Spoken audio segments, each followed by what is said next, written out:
नमस्कार दोस्तों, मैं सुनील कुमार आपका स्वागत करता हूं आपके अपने चैनल क्या ऐसा होता है। दोस्तों, मैंने कालसर्प दोष के बारे में आपको बहुत हद तक जानकारी दी है, लेकिन कोई भी टॉपिक ऐसा नहीं होता है जिसकी जानकारियां कभी खत्म होती हैं। जितना उस चीज की गहराई में हम लोग जाते हैं, वो चीज उतनी ही गहरी होती जाती है। आप भी अच्छी तरह से जानते होंगे, जैसे एक बार पुराने समय की बात थी, आपको याद होगा कि जब ब्रह्मा और जी और विष्णु जी में युद्ध हुआ था और दोनों अपने आप को इस पूरी पृथ्वी का, पूरी सृष्टि का ब्रह्म बता रहे थे कि भाई इसका तो पूरा कर्ता धर्ता मैं ही हूं। तो उनके बीच में एक दिव्य ज्योति उत्पन्न हुई थी। तो ब्रह्मा जी ऊपर गए थे और विष्णु जी नीचे गए थे, और दोनों ने शर्त रखी थी कि जो इसके ऊपर के हिस्से को या नीचे के हिस्से को, मतलब जो एक पीक पॉइंट होता है, उसे छू लेगा वही इस सृष्टि का ब्रह्मा होगा। ब्रह्मा मतलब इस सृष्टि का, पूरी का कर्ता धर्ता। तो वो लोग जैसे जैसे जिस लोग में ऊपर जा रहे हैं, विष्णु जी नीचे जा रहे हैं, दोनों ऊपर नीचे जा रहे थे, और जितना जा रहे थे वो जो शिवलिंग टाइप की कुछ चीजें थी, जो या फिर वो भगवान भोलेनाथ की शक्ति थी, वो उतनी ऊपर बढ़ती जा रही थी और उतनी नीचे बढ़ती जा रही थी। मतलब एक तल छोड़ के रसातल, गतातल, पता नहीं कौन कौन से तल है, उन सब तलों में जाके वो चीज ऊपर चलती जा रही थी और वो नीचे चलती जा रही थी।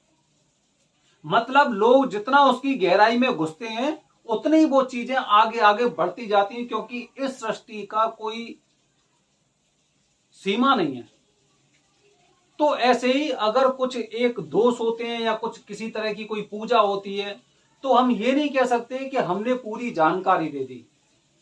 आज मैं आपको बता रहा हूं, कुछ लोग जब कालसर्प दोष की पूजा करा के त्र्यंबकेश्वर से आते हैं, तो उनके मन में सबसे पहली चीजें होती हैं वो 40 दिन। वो 40 दिन के नियम कौन से हैं?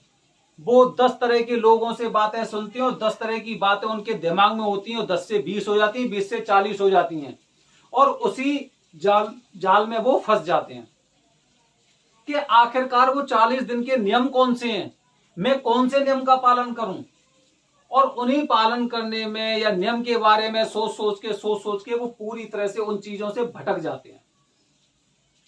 जबकि क्या होता है, अगर कोई इंसान कभी भी अगर परीक्षा देता है, तो उसकी तैयारी सबसे पहले करते हैं वो लोग कि भाई कल मेरा पेपर है और आज मुझे तैयारी करनी है।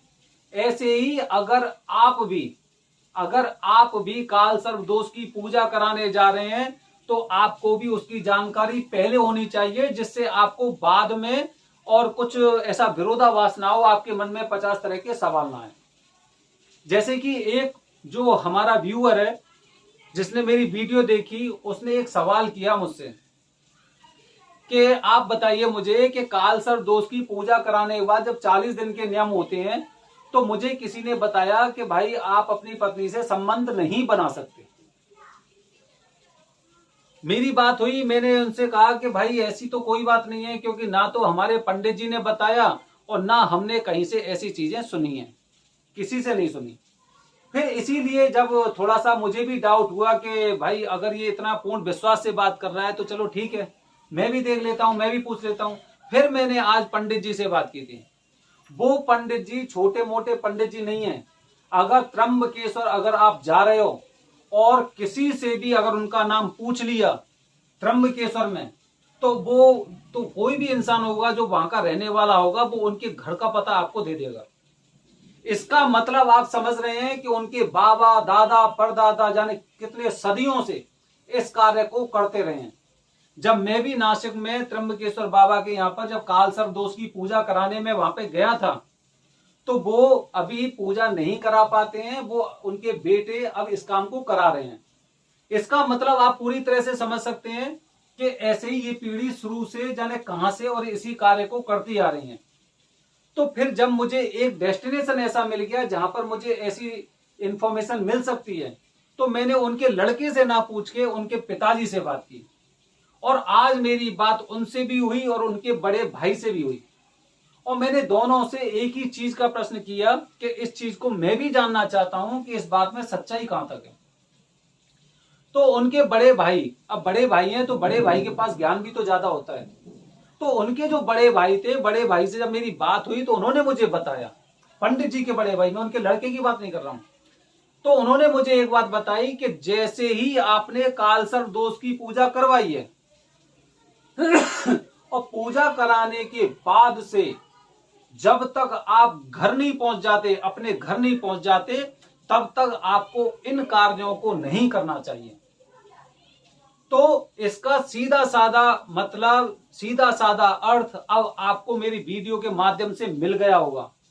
मन में जैसी चीजें लेके आएंगे, सपने भी वैसे आएंगे, विचार भी उसी हिसाब से बनते हैं। इसीलिए कोशिश करें, जो मुझे मेरे पंडित जी ने बताया है वही बात सत्य है।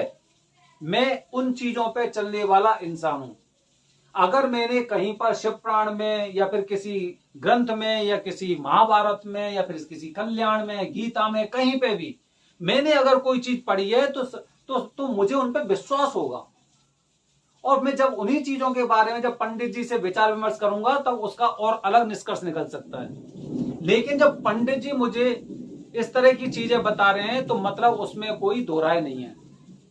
तो आपको केवल ये ध्यान रखना है, जब आप नासिक से, त्र्यंबकेश्वर से जब कालसर्प दोष की पूजा करा के अपने घर तक नहीं आ जाते, तब तक आपको उस बारे में विचार भी नहीं करना है। वैसे तो आपको मौका ही नहीं मिलेगा, इतना लंबा सफर होता है तो मौका ही नहीं मिलेगा। लेकिन मौका मतलब सोचने का। लेकिन आपको ये बात भी विशेष ध्यान रखनी है, जो पंडित जी से मैंने सीखी और जो बात मुझे बहुत अच्छी लगी, कि जो कार्य मुझे नहीं करना है उसके बारे में मुझे सोचना ही नहीं है। जैसे कि जब मैं पंडित जी के पास गया तो मैंने उनसे कहा, पंडित जी 40 दिन तक मुझे कौन कौन से नियमों का पालन करना है?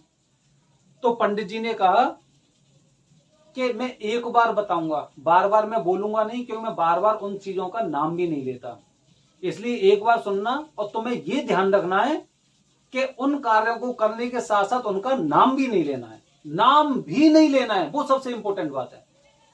तो मैंने कहा पंडित जी बता दो एक बार। तो मैंने अपना फोन भी ऑन कर लिया था कि कुछ चीजें, क्योंकि बुजुर्ग हैं तो आवाज भी थोड़ी सी साफ नहीं आती, तो फोन भी खोल लिया जिससे उनकी रिकॉर्डिंग होती रहेगी। तो जब मैंने उसको रिकॉर्डिंग को सुना और उनसे सुना तो मुझे यही चीजें ज्ञात हुई कि आप इन 40 दिन में लहसुन, प्याज इनका इस्तेमाल नहीं करना है, आपको ड्रिंक नहीं करनी है, आपको मांस का सेवन नहीं करना है, ठीक है, और इसके अलावा इनका नाम भी नहीं लेना।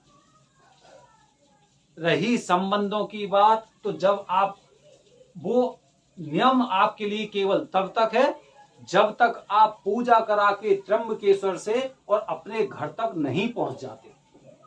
वो केवल नियम तब तक है, उसके बाद उसमें कोई परेशानी नहीं है। जो 40 दिन के नियम है, वो 40 दिन के नियम केवल ये हैं कि आपको इन चीजों को का सेवन नहीं करना है और इनका नाम भी आपको नहीं लेना है। तो दोस्तों, मुझे लग रहा है कि आपके इस सवाल का पूरी तरह से जवाब आपको मिल गया होगा। इसीलिए अगर आपके मन में संदेह है या फिर आपके किसी मित्र के अंदर भी ये संदेह है, तो ऐसे लोगों को ये वीडियो भेजो ना, जिससे उनको भी ज्ञान की प्राप्ति हो, वो भी समझ सकें। धन्यवाद दोस्तों। जय हिंद, जय भारत, हर हर महादेव।